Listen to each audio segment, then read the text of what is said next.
വിഷു കഴിഞ്ഞതിൻ്റെ പിറ്റേ ദിവസം തന്നെ അപ്ലോഡ് ചെയ്യണമെന്ന് കരുതിയ വീഡിയോ ആണ്. പക്ഷേ ഇപ്പോൾ വിഷു കഴിഞ്ഞ് 3-4 ദിവസം കഴിഞ്ഞിട്ടാണ് ഞാനിതൊന്ന് എഡിറ്റ് ചെയ്യുന്നത്. ഞങ്ങളുടെ കല്യാണം കഴിഞ്ഞിട്ടുള്ള ആദ്യത്തെ വിഷുവാണിത്. അതായത് ഞങ്ങൾ രണ്ടുപേരും ഒന്നിച്ച് ആഘോഷിക്കുന്ന വിഷു. എനിക്കാണെന്നുണ്ടെങ്കിൽ പുലർച്ചെ 4 മണി വരെ വർക്ക് ഉണ്ടായിരുന്നു. അത് കഴിഞ്ഞ് ഞാൻ നേരെ പോയി കണിയൊക്കെ കണ്ടു. ഇത്രയും നേരം ഞാൻ ഉറക്കൊഴിച്ചിരുന്നിട്ട് എനിക്കൊരു മണിക്കൂർ പോലും ഉറങ്ങാൻ പറ്റില്ല കേട്ടോ ഇന്നത്തെ ദിവസം. അങ്ങനെ കണിയൊക്കെ കണ്ട ഉടനെ തന്നെ അമ്മയും അച്ഛനും എനിക്ക് കൈനീട്ടം തന്നു. കഴിഞ്ഞ വർഷം വരെയുള്ള വിഷുവിന് എനിക്ക് എൻ്റെ അച്ഛനും അമ്മയാണ് കേട്ടോ ഇപ്പോഴും കൈനീട്ടം തരാറുള്ളത്. എനിക്ക് അവരുടെ നിന്ന് മാത്രമേ അങ്ങനെ കൈനീട്ടം കിട്ടാറുള്ളൂ.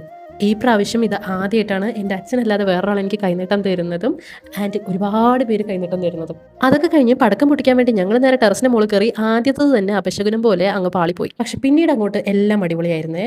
ഇന്ന് വൈകിട്ട് അനിയത്തി ഇങ്ങോട്ട് വരും. അപ്പോൾ അവള് വന്നിട്ട് ബാക്കി സാധനങ്ങളൊക്കെ പൊട്ടിക്കാമെന്ന് കരുതി ഞങ്ങൾ വേഗം തന്നെ താഴത്തോട്ട് ഇറങ്ങി. അത് കഴിഞ്ഞ് ഇവിടെ അടുത്തുള്ള അമ്പലത്തിൽ പോകാൻ വേണ്ടി ഞങ്ങൾ എല്ലാവരും റെഡിയായി. എനിക്കാണെന്നുണ്ടെങ്കിൽ സാരി ഉടുക്കാനൊന്നും അറിയില്ല. പക്ഷെ ഇന്ന് സാരി ഉടുക്കണമെന്ന് എന്തോ ഒരു ആഗ്രഹം. അങ്ങനെ ചേച്ചി സാരിയൊക്കെ കൊടുത്തുന്നു. അങ്ങനെ പിന്നെ ഞങ്ങൾ എല്ലാവരും കൂടെ അമ്പലത്തിലോട്ട് പോയി.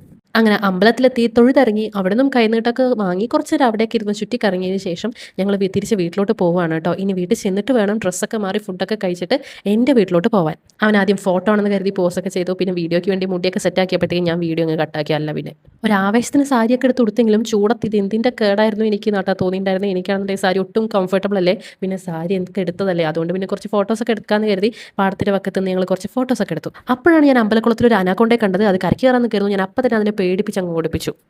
വീടെത്തി ഫുഡൊക്കെ കഴിച്ചൊന്ന് റെഡി ആയപ്പോഴത്തേക്കും 10:30 ആയിട്ടുണ്ടായിരുന്നു കേട്ടോ. എനിക്കാണെന്നുണ്ടെങ്കിൽ ഷിഫ്റ്റ് കഴിഞ്ഞ് ഉറങ്ങാത്തതിൻ്റെ എല്ലാ ബുദ്ധിമുട്ടുകളും ഉണ്ട്. നന്നായി ഉറക്കം വരുന്നതുകൊണ്ട് തന്നെ സീറ്റും ചാരി വെച്ചിട്ട് ഞാൻ നന്നായിട്ട് അങ്ങ് കിടന്നുറങ്ങി. പിന്നെ വീടെത്തിയിട്ടാ ഞാൻ എണീറ്റത്. അതിൻ്റെ ഇടയിൽ വീഡിയോ എടുക്കാൻ ഒന്നിനും നിന്നില്ല. എനിക്ക് ആകെ ഷിഫ്റ്റ് കഴിഞ്ഞിട്ടുള്ള ഉറക്കം എന്ന് പറയുന്നത് ഈ വണ്ടിയിൽ ഇരുന്നിട്ടുള്ള ഒരു 1.5 മണിക്കൂറാണ് കേട്ടോ. അങ്ങനെ ഞാൻ എൻ്റെ 3 മാസത്തിന് ശേഷം എൻ്റെ വീട്ടിലോട്ട് എത്തിയിട്ട് എനിക്ക് എന്താ പറയുക വല്ലാത്തൊരു സന്തോഷമായിരുന്നു കേട്ടോ. ഞാനാണെന്നുണ്ടെങ്കിൽ വീട്ടിൽ ചെന്നിട്ട് ഒരു വീഡിയോ എടുത്തില്ല. ഈ പറഞ്ഞ പോലെ തന്നെ ഉറക്കം ശരിയാവാത്തതുകൊണ്ട് ആകെ ഭ്രാന്ത് പിടിച്ച അവസ്ഥയായിരുന്നു. അവിടെ പിന്നെ അധികം നേരം നിന്നില്ല. ഞങ്ങൾ പെട്ടെന്ന് തന്നെ തിരിച്ച് പോരേണ്ടി വന്നു. അതിൻ്റെ അടുത്ത ദിവസം ഇവൻ ശബരിമലയ്ക്ക് പോകുമായിരുന്നു കേട്ടോ. തിരിച്ചു പോരുമ്പോൾ അനിയത്തിയും കൂടെ വന്നിട്ടുണ്ടായിരുന്നു. പിന്നെ അമ്മമ്മയും മേമയൊക്കെ കണ്ട് ഞങ്ങൾ നേരെ വീട്ടിലോട്ട് വന്നു. ആൻഡ് ഞാൻ ഇന്ന് വൈകുന്നേരം ഷിഫ്റ്റിന് ഇരിക്കാമെന്ന് കരുതിയതാണ്. പക്ഷെ ഒട്ടും ഉറക്കം ശരിയാവാത്തതുകൊണ്ട് ഷിഫ്റ്റിനൊന്നും ഇരുന്നില്ല.